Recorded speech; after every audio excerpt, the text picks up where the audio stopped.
नाज़रीन अवां सां ब्रेकिंग न्यूज़ शेयर कंदासीं लाड़काणे मां, जिते चांडका अस्पताल मां ताज़े ॼावल ॿार जे अगवा वारो मामिलो आवाज़ टीवी CCTV फुटेज हथ करे वरिता आहिनि।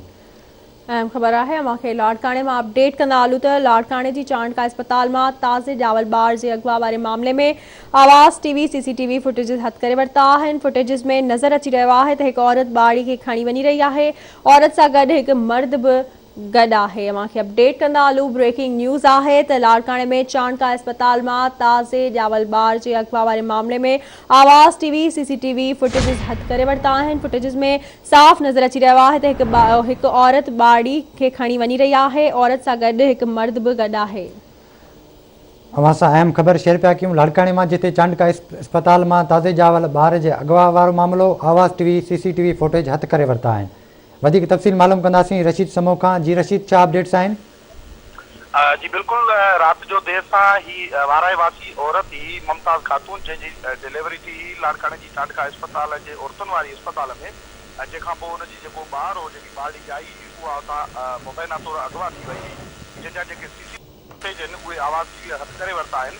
ऐं फुटेजनि में नाज़रीन ॾिसी सघंदा हूंदा त जेकी औरत आहे हुन सां हिकिड़ो गॾु मर्द आहे, जेको हुते औरत उहा हुनखे बुरको पातल आहे ऐं उहो जेको ॿारड़ो आहे उहो हॉस्पिटल मां खणी वञी रही आहे।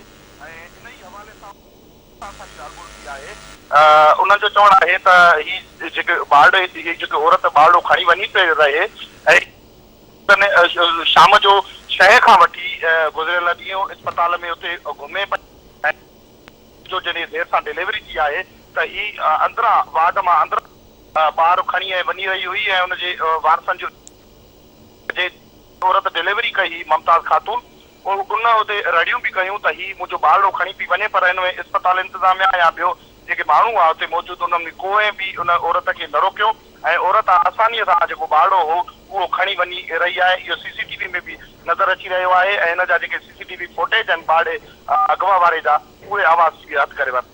अच्छा रशीद, मूंखे इहो ॿुधाइजो त अव्हां जी इन बारे में अस्पताल जी इंतिज़ामिया या पोइ MS सां ॻाल्हि ॿोल थी आहे, उन्हनि कहिड़ो मौक़िफ़ पेश कयो आहे?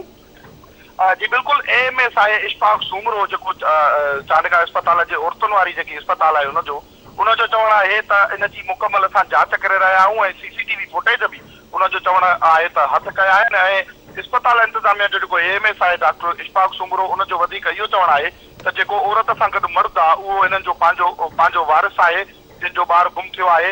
ऐं वधीक जेको आहे इन मामले जी जांच करे रहिया आहियूं त ही जेको ॿारड़ो आहे, ॿारड़ी आहे जेकी, उहा आख़िर केरु खणी वियो आहे ऐं वधीक जेको पुलिस बि इन ई मामले ते जांच करे रही आहे। ऐं जेको AMS आहे उनजो वधीक इहो चवणु आहे त जेको CCTV फुटेज आहिनि असां पुलिस खे ॾिना आहिनि, वधीक पुलिस बि इन ई हवाले सां जांच करे रही आहे। जी अच्छा रशीद, मूंखे इहो बि ॿुधाइजो त जेको अमलो उन वक़्तु मौजूदु हुयो ऐं उन्हनि को बि अमल न कयो उन वक़्तु उन्हनि औरत जी रड़ियुनि ते, त उन्हनि ख़िलाफ़ का हिन वक़्तु कार्रवाई कई पई वञे? अच्छा, AMS जो वधीक इहो चवण बि आहे, जेको इशफाक सूमरो आहे उनजो इहो बि चवणु आहे त वधीक इहा बि जांच करे रहिया आहियूं त छा हिन में अस्पताल अमलो बि मुलविस आहे या जेके जो